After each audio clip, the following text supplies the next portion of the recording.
What can I do if the fillers in my face haven't gone away? Hyaluronic acid fillers, such as in the Restylane and Juvederm family of fillers, have made a radical shift in how fillers are used in aesthetics since the mid-2000s. In comparison to previous fillers, hyaluronic acid fillers are safer, more convenient, and easily metabolized. Hyaluronic acid exists naturally in the body in areas such as in the joint spaces, the skin, and even the eye.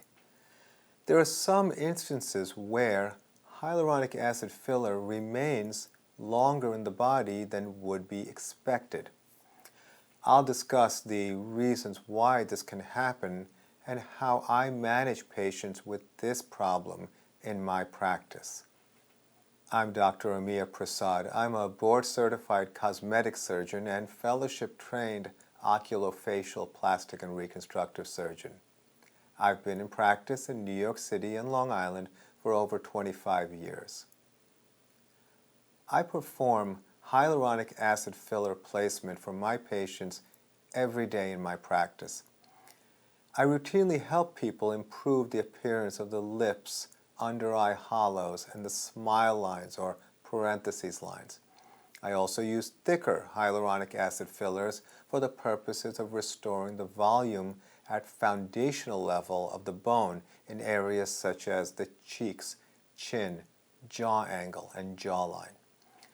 I'm also frequently consulted to reverse hyaluronic acid filler and to even surgically remove permanent and semi-permanent fillers originally performed by other doctors. Generally, the longevity of a hyaluronic acid filler is related to its thickness and its viscosity. For example, a thicker filler, such as Juvederm Voluma, would be placed in areas where there is less movement and there is a need for more projection, such as the cheek area. A filler like Juvederm Voluma can last up to 2 years. I generally use softer hyaluronic acid fillers in facial areas where there is a lot of movement, such as the lips and the under-eye area. I routinely use fillers such as Restylane L and Juvederm Volbella for these areas. It's generally expected that these hyaluronic acid fillers will be gradually metabolized by the body. Although hyaluronic acid exists naturally in the body, there are times when there is a response by the body to treat the filler like a foreign material.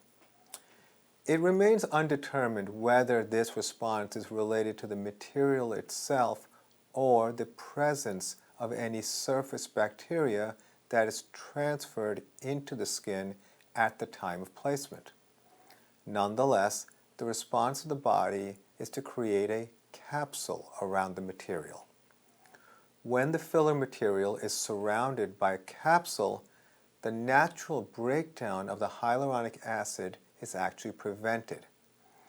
Although this may sound like an added benefit, a lot of times the appearance is less than ideal. This leads to patients wanting to find a way to remove the hyaluronic acid filler.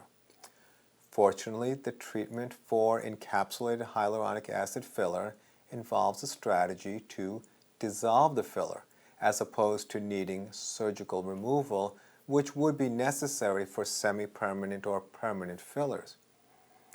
In order to dissolve hyaluronic acid, I use the enzyme hyaluronidase. Hyaluronidase is sold under brand names like Vitrace and Hylenex. Hyaluronidase exists naturally in your body as part of the normal metabolic processes in the production and turnover of your body's own hyaluronic acid. The technical challenge is to be able to place the hyaluronidase inside the encapsulated hyaluronic acid. Once the hyaluronidase contacts the filler material, the material dissolves immediately. I've had several patients who had been getting hyaluronic acid fillers for many years in areas such as the soft tissue of the cheeks and around their eyes.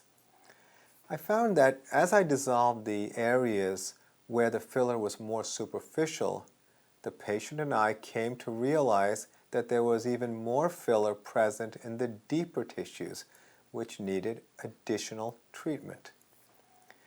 This simply meant that more sessions were needed until we reached the point that the original normal anatomy was restored. Sometimes patients are surprised to find that the filler they had placed in one area had migrated to an adjacent area. For example, filler placed in the temple to treat hollowing can migrate to the brow, making the brow appear swollen. A common location where filler migration occurs is the nasolabial fold. Many practitioners try to soften the nasolabial fold by trying to place the filler directly under the line. Due to the anatomy of the nasolabial fold, the filler can be displaced upward toward the cheek and downward toward the lip. Encapsulation of the filler can still occur when the filler has migrated to an area that it was not originally intended for. As mentioned earlier, bacteria that typically is present naturally on the skin surface can end up on the surface of the injected filler, resulting in a type of infection called biofilm. In addition to encapsulation, biofilm infection is characterized by periodic episodes of swelling and inflammation. Biofilm is known to occur in different areas of medicine related to any kind of foreign material that is placed past the skin barrier, such as an IV catheter or a breast implant. The issue with biofilm is that your own immune system is unable to respond to the bacteria effectively due to the absence of blood supply within the foreign material. The standard approach to any infection like this is to remove the foreign material, such as would be the case in the removal of a breast implant.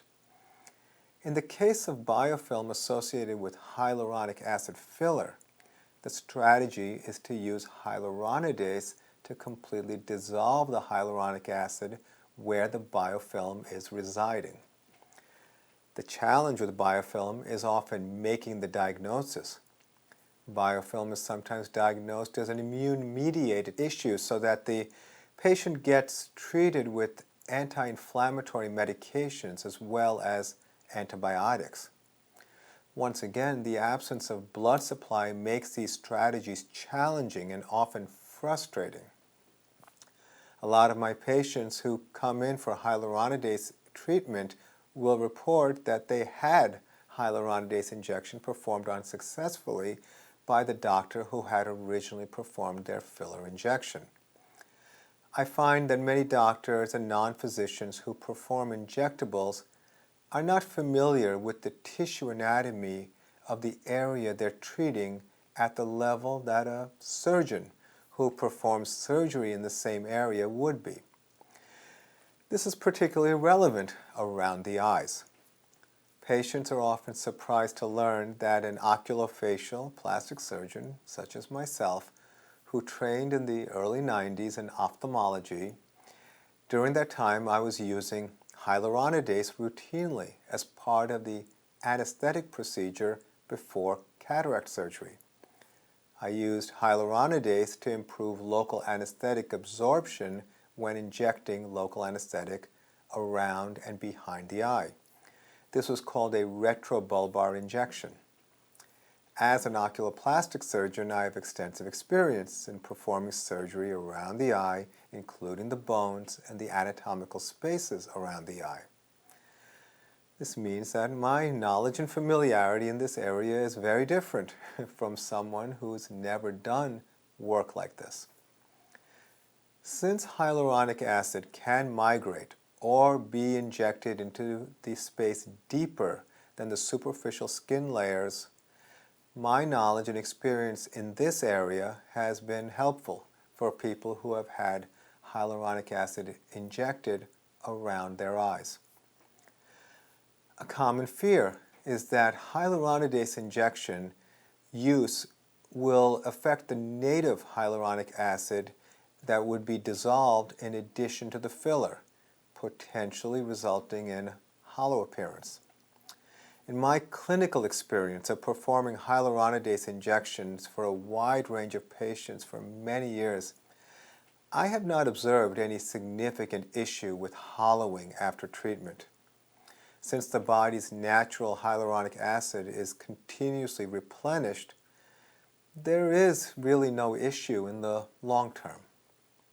In summary, if there is a long-standing hyaluronic acid filler present which needs to be removed, the treating physician should have the knowledge and experience with both the anatomic spaces and the precise application of hyaluronidase to achieve the best outcome. I hope you found this information helpful. Thank you for your question.